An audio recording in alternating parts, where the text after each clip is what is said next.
Hi, B time check. It's 12:43 for lunch. I have tinapa. There, I have tinapa. And I have seal kamatis with chili and what's that? Chili and bawang. And I have my what's this? Crabbing corn and syempre, mainit na kanin. Dapat magpa-fried rice ako na panis yung kanin ko. Ang init kasi sobra. So, this, sasabi ko magko-coke ako. And, for lunch, there you go. Diba? Init pa yan. Yes, ayun na nga. So, magla-lunch na ako. And today is Good Friday. Yan. Bali, ang aga ko nagising kanina. Nagising ako mga 5:30. Tapos sobrang init. So, bumaba ako dun sa baba. Nagpasyon ako from 6 o'clock to 11:45 dito sa may Kilakalalang. Ayun. Meron nga sila doon malagkit. Ayun parang yung kalamay. Gustong kumuha na iya ako. Sabi sa akin ng ate, kumuha ka na doon. Sabi ko, ayoko, busog ako. Then nag-alam sa laman ako before ako bumaba. Tapos, ayun, pag 11:45, umakit na ako dito. Tapos sila kuya, binigyan ako ng wafer, binigyan ako ng pancet, binigyan ako ng maraming pita. Thank you so much. I so love it. I so miss it. Ang laki naman ng mukha ko dito.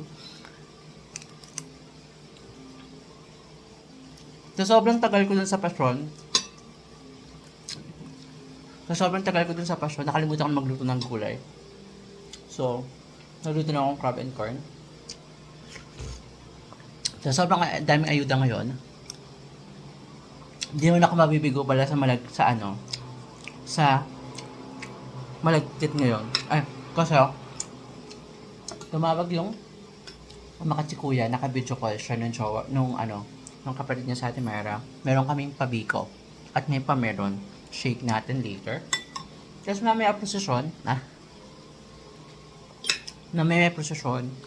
Tapos, ano nga, going back dun sa travel ko. After Baguio, pumunta ako Dudang, tapos dumiretso na ako ng, sobrang tagal ng biyahe ko. Dumiretso na ako ng, yung Regina Rica.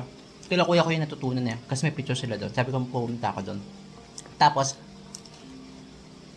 super ganda doon.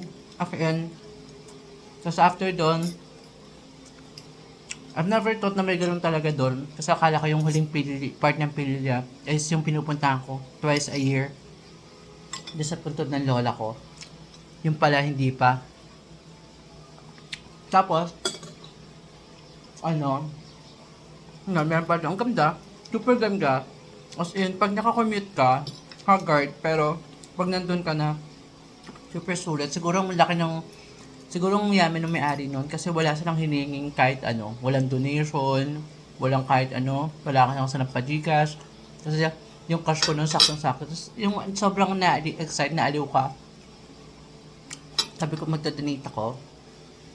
Tapos, wala silang online. Ako, tagbalik ko na lang. Kasi yun na nga. Sabi ko gusto ko talagang bumalik doon. Tapos kahapon, nag-visit class ako.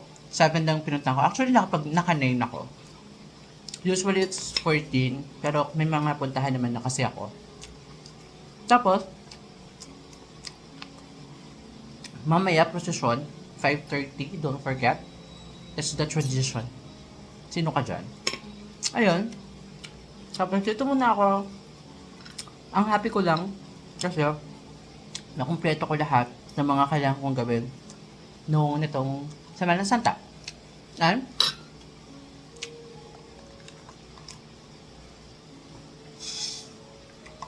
Prosesyon na lang, tapos birthday ko na.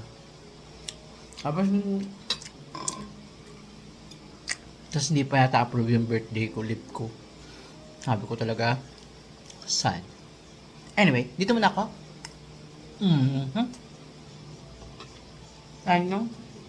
Be good. Tiis muna. Ilang araw na lang. Yun. At least nakapag-cleansing tayong lahat, diba? For this year. Dito muna ako, Ann. Thank you. Thank you sa mga ayuda. Sino ka dyan? Tapos mamaya pala, meron akong bilo-bilo pa. Kaya Tita Rachel. Di ba ang sayo? Meron akong wafer, meron akong pancit, meron akong maraming pita. Tapos may biko pa, may melon pa. Tapos mamaya I have bilo-bilo from Tita Rachel. Thank you so much. Feeling ko akala ko tatawagan ako ng Ate Joanne ko kasi magmimiso sila today. Wala. Fish kaya ngayon. Dito muna ako. And I love you. Lunch na.